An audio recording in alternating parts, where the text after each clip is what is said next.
Hello, everyone. My name is Anthony Maiorella. I'm the Managing Director of Sales for SFG Annuities, and I'm super excited today to introduce Mark Elswig. He's an executive recruiter who's been a trusted resource for financial advisors at wirehouse, regional, and independent firms for the past 40 years. Mark has been a guest columnist for Think Advisor, Financial Planning Magazine, and Investment News. He is a widely quoted resource and has been published in a variety of industry publications. So if you're considering switching broker-dealers, he can be an excellent resource for you. In addition, if you want to learn how advisors are monetizing their books, please reach out to Mark as well, as he can be an excellent resource for you there as well. Before I turn it over to Mark, I just have a quick commercial.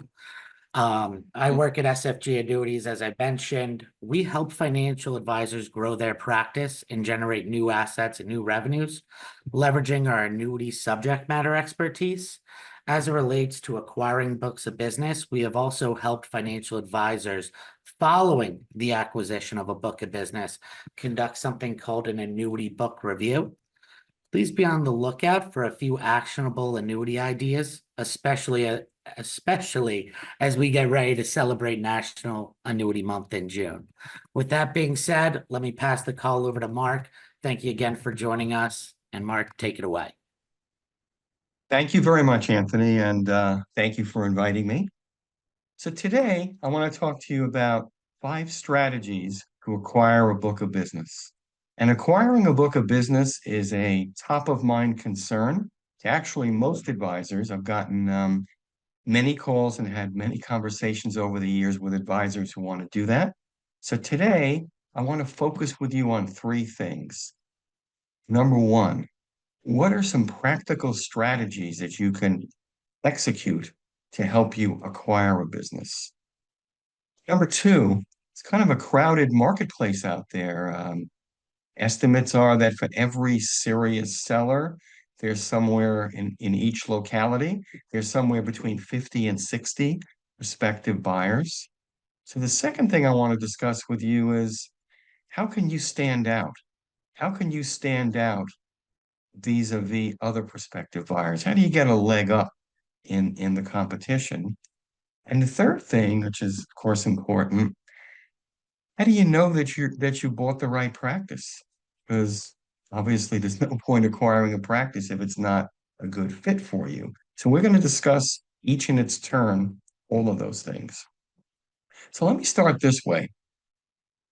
A lot of times when people decide they want to acquire a practice, the first thing they do is they go online to one of these websites that matches buyers and sellers, and they sign up as a way of getting leads. But how effective is that?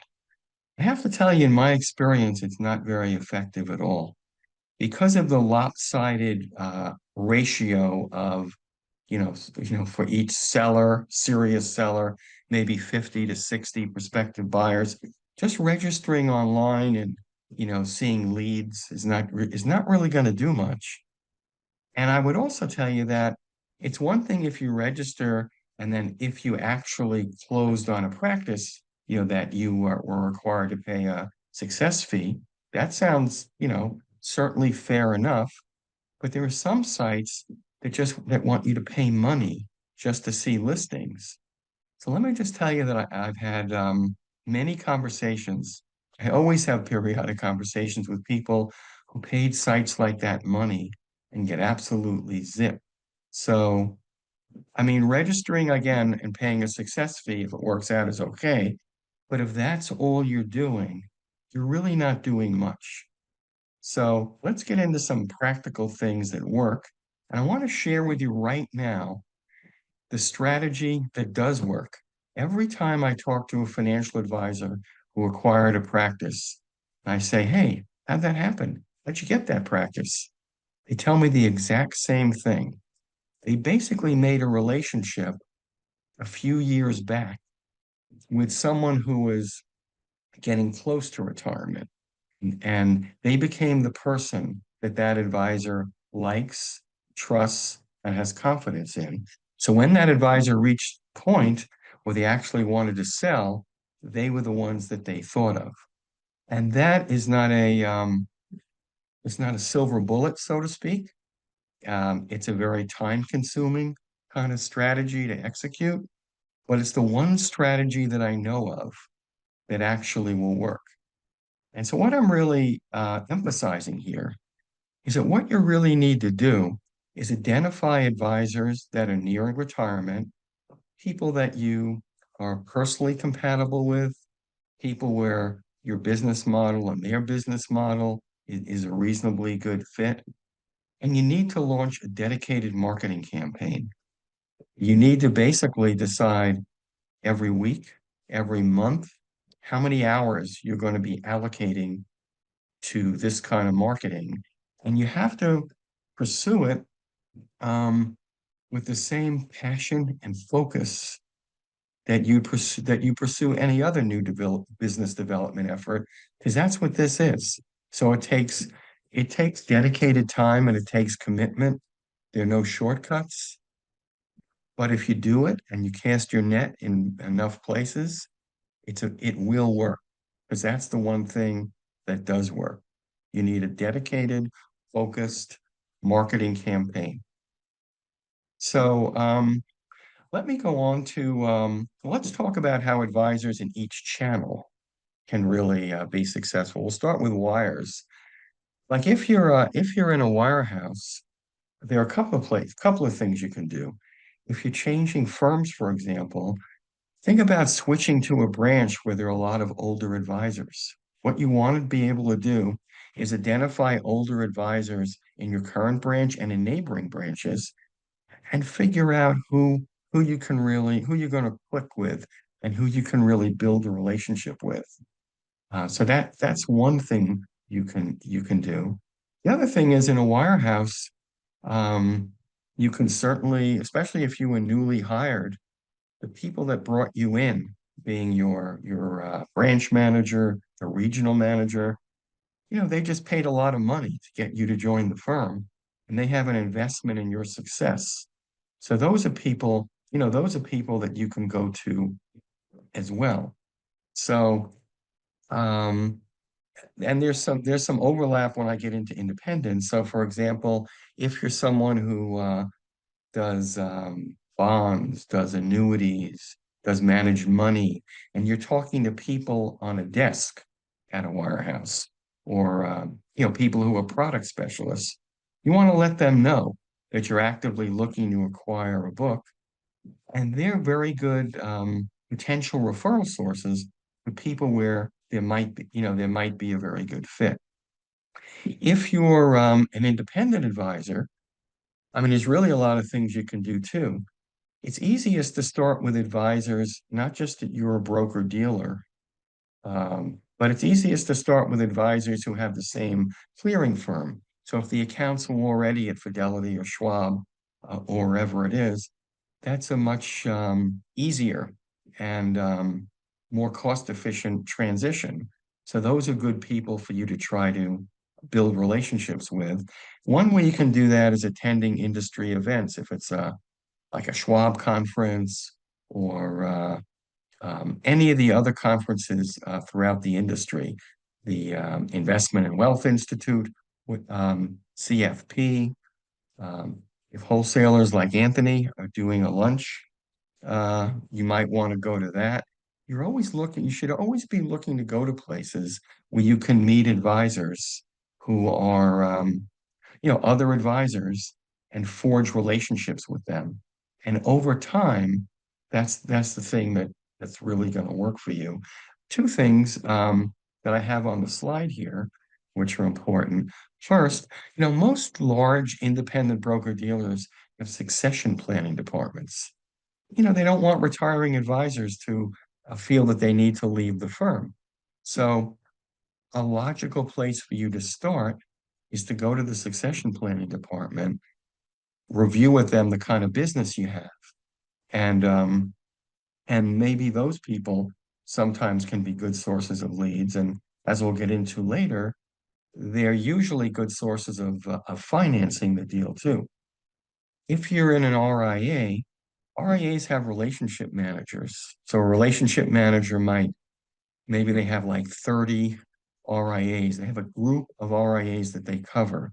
Their job is to, make sure that those RIAs are happy. And they may very well know of people too that are potential prospects, people who might want to sell, and they have an interest again in doing so because they want to make sure when someone's leaving the business that those assets stay with their custodian. So that's another good resource. You always want to be thinking about where can you go to meet advisors, other advisors, and how can you build relationships with them, just like you build relationships, with any other type of client. So yeah, so I want to move on now. Let's see if I missed anything here. Yeah, right. Firm recognition trips. Right, exactly. So you always want to be, whether you're at an independent venue or a wirehouse venue, you always want to be networking with our other advisors, and if you go to a conference and you see a table of people who have either gray hair or no hair, that's a good place to eat lunch and to start to get to know people. So move on to the second topic. Thank you, Anthony. How buyers can stand out. And that's really a top of mind concern because, as I mentioned, there's tremendous competition for each practice. So how are you going to stand out from the other prospective buyers? Well, the first thing is, just like everything else in life, you have to understand the perspective of the people that you're interacting with. Why is that person selling? So there are basically two overall motivations. Some people want sell and stay deals, and other people want to just cash out. And each of those people are going to be looking for something different. So if you're an advisor and you want to just sell most of your business, keep a couple of clients, so-called lifestyle practice, and you want a deal where you can continue to work either at a minimal base salary or on some kind of a commission arrangement. What you're going to be interested in, you're interested in a prospective firm that is a good place to work, that has a good platform. If there's equity, that would certainly be a selling point. So again, you want to look at things from the point of view, from the standpoint of the seller. If the seller is someone who just wants to, get the biggest check he can and ride into the sunset, well, that's fine. But that's something you need to be cognizant of too. And you want to kind of, pitch your acquisition accordingly. Second thing, financing. That's really a big one. You want to know before you process starts. You want to have spoken with your banker, or maybe if you're going to be getting the money from your broker dealer, you want to speak with them. You want to know exactly what kind of financing you can get and what size practice you're likely to be able to acquire. If you can go to a bank and get some kind of a term sheet, that's certainly good. But you want to be clear when you interact with the seller that you're not going to start dialing for dollars in terms of contacting banks. But you already have it worked out. How you're going to finance the acquisition, because that inspires confidence.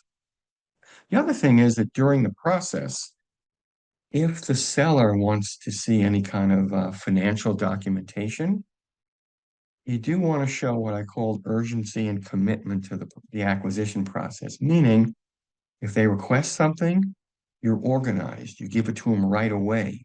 You show them by your actions that the process is very important to you. So that's an important one. And the other one I have up there is something a lot of people don't think of, but it's pretty much it's an important one. Operational capabilities.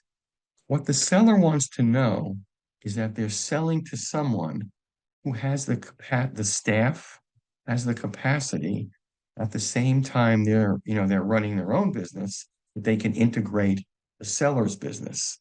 So you want to be able to review how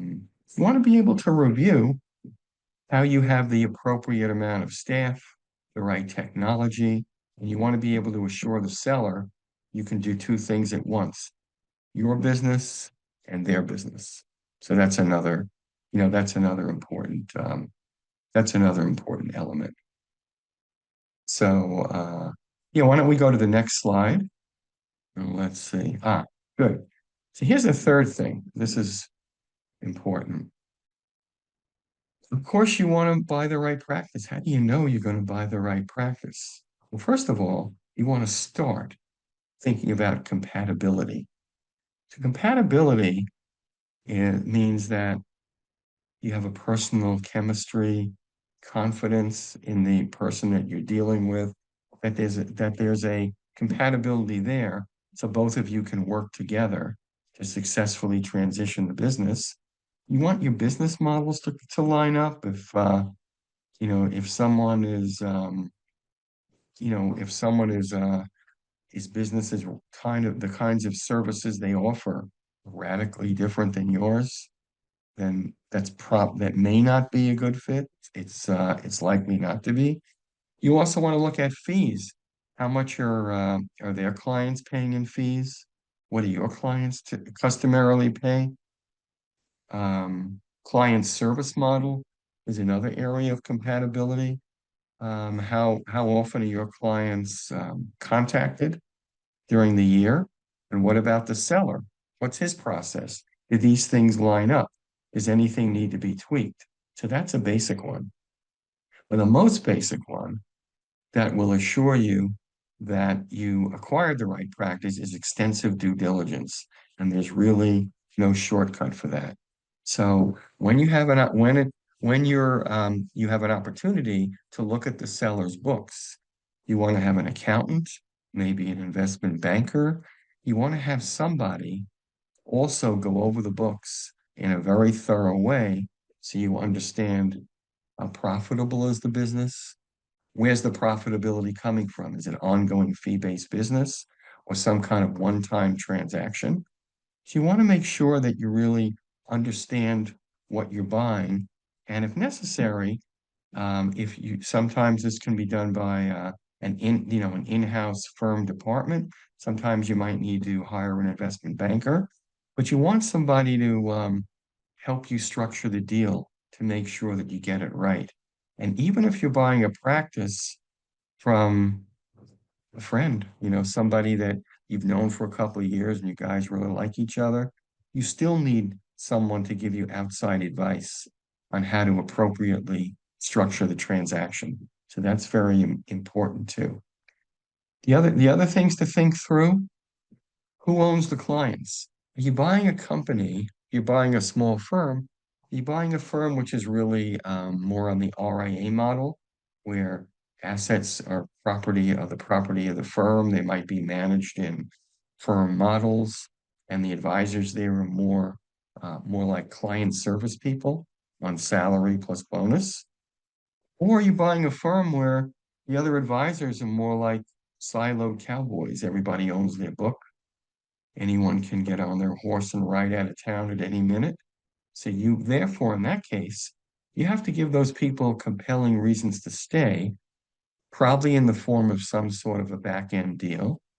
And if you can bring extra platform capabilities to bear that can, make them more successful, that's another feather in your cap as well. So you have to understand who owns the clients. That's pretty basic. Lastly, you want to understand the client's profile. What kind of clients are you getting? Um, how old are they? Are they all 70-year-old stock jockeys? Not so good.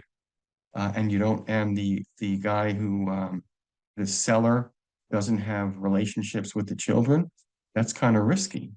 So you want to understand the age, how much wallet share the firm has that you're going to be acquiring. Are there multi-generational relationships? Um, what's it been like ins versus outs?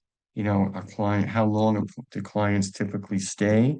Has the firm been gaining clients, losing clients? Why? All those things are very important. So you really want to drill down and spend the time understanding the practice that you're buying.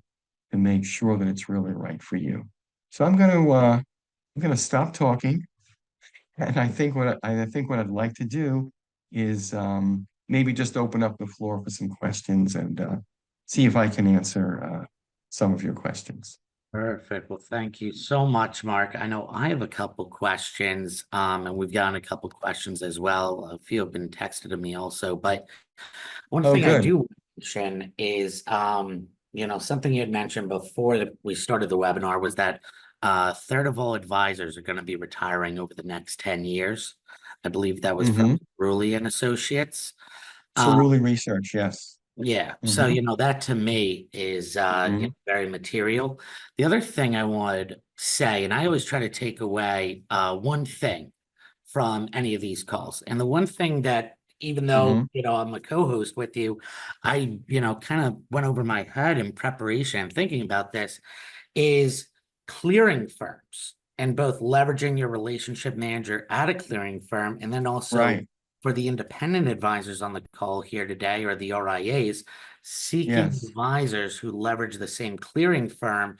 And I could certainly see for advisors looking for a sell and stay deal, how that Right. may, help with client retention, with statements staying the same way, with, just a lot of, ease and, understanding that platform, right? So that was one Mm-hmm. thing I just wanted to highlight that I really took away.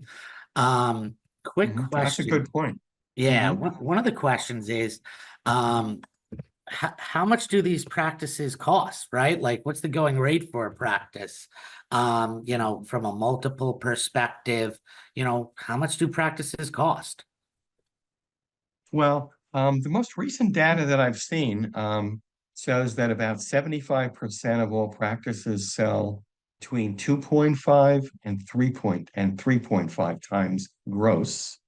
The average price is about 3 times gross. And I'm talking really about fee-based advisory practices. And that's the most recent data I've seen from the Succession Resource Group. But so that's the spread that people can expect. And of course, there are always a small amount of outstanding practices that will go for 4 times gross. Got it. How does, growing practices, fee-based versus commissionable practices, how would that impact the valuation? And, are there still opportunities within, maybe an older book that may have A and C share business?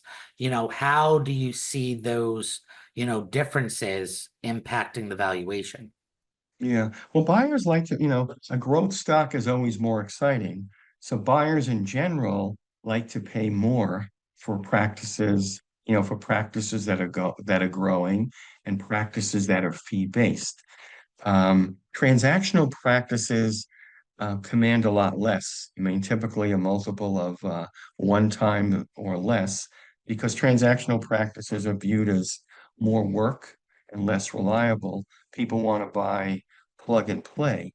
But also an important point to make is that sometimes you might get the opportunity to buy a practice where the revenues and the AUM have been fairly stable. That doesn't mean it's a bad practice to buy. The reason for that is, like, I know a lot of people have a nice solid chunk of assets, and they like golf, and they're or pickleball, and basically they're kind of somewhat on autopilot, and they're at a stage in life where they're not aggressively prospecting for more business. But if in those practices you can identify centers of influence, people that you can get more money from, there can be a great opportunity there as well. So just because a practice is, stable and not growing, it still could be a very worthy practice for someone to buy. Perfect. Lots of competition. You mentioned this during, your earlier remarks that, there's a lot of Yes. competition to buy a practice. Are there Hmm. any things that an advisor looking to acquire a practice can do to stand out? Well, I think most of the ones that I mentioned, showing up, knowing your finances is really a big one. I I think if you have a team behind you, it's a lot easier. I think one problem that solo practitioners have is that um, the seller needs to know if something happens to you during the transaction. You know, you get hit by the proverbial bus. Where does that leave them? So you need to have at the very least, if you're a solo practitioner, some sort of a continuity plan. And the other thing I would say, as I think about it, there are a lot of these aggregators that are very aggressive bidders. And I think if you are not an aggregator, one thing you can truthfully sell is that they're not just selling their practice to a large faceless entity. You're prepared to really understand their clients and really give them excellent personal service. And that's something a smaller entrepreneurial practice is very much set up to do. So that's certainly possible. And So those are some of the things I would say knowing your I would say knowing your finances though is really one of the is really one of the big ones. speaking of finances, if you're not at a Hmm. wirehouse, a Raymond James, a Wells Fargo, where you may Hmm. have, those financing opportunities, are there any other strategies you have seen to finance a book of business? Or, maybe like a personal note, like how else have you seen advisors finance an acquisition? Well, most advisors really go to banks like Live Oak, you know, that specialize in our industry to be able to borrow money because they understand the advisory business. There are also sometimes the seller will issue a note, you know, to the buyer in essence. And those are called seller finance transactions, and that's a segment of the marketplace. I personally haven't seen that. I've seen mostly people either get loans from their broker dealer or basically go to a bank for a loan. Perfect. I appreciate it, Mark. I guess we have time for one more question here. Um, what about switching between broker dealers as part of an exit strategy? Especially for someone who does a lot of recruiting, have you Hmm. seen sellers or buyers be able to, if it's a wirehouse advisor selling to another wirehouse advisor, get, two paychecks, both on the relocation and on the sale if from a move perspective, or for a wirehouse advisor going independent, or even switching from a Wells Fargo Finance Stifel independent to maybe a different independent that has a higher payout ratio. Are there any advantages, or is that anything you've seen? Yeah, actually, there are two ways to do it with wirehouse to wirehouse transitions. What you know, there's a I guess get paid twice strategy. People get a recruiting deal to join, and then as that winds down, they also get paid again to go into the firm succession program. But it's important to note that there are substantive differences um, in in succession programs, and perhaps I should do a webinar about that sometime. But that's one way to do it where you're getting paid twice. And I find that people who do that are they usually do it probably when they're in their later 50s to early 60s, somewhere in there, because wirehouse deals are 10-year deals. So it's you know, that's kind of an optimal time to do it. If instead you decide to go independent, the advantage there is that independent, when you get to the point in your career where you want to sell your practice, independent advisors first are 1099. They have a lot of freedom in actually crafting the sale price. They're not beholden to a cookie cutter firm program like most wirehouse advisors are. And also any of the profits can be realized as a capital gain and taxed at a much lower rate. So that's a big advantage in being able to sell when you are already independent. Well, that is a great point, Mark. I didn't even think about the tax implications, right? Especially as an independent with some of the flexibility and freedom. Right. We are a few moments over time here. So, let me just say thank you, Mark, for your time, your subject matter expertise. And for those of you who may have questions, please reach out to Mark or myself. We'd be happy to answer them, as I know we didn't get to all the questions here today, but please do expect to hear from both myself and Mark as a follow-up. You may see an email from us over the next day or two, just thanking you for your attendance and offering our services and resources. So with that being said, Mark, any final thoughts or words? No, thank you. Thank you very much for attending, and certainly feel free to reach out to both of us for more information. We'd love to chat with you. Thank you Thank so you, much. Anthony. Thanks again, Mark. Be Thank well. you.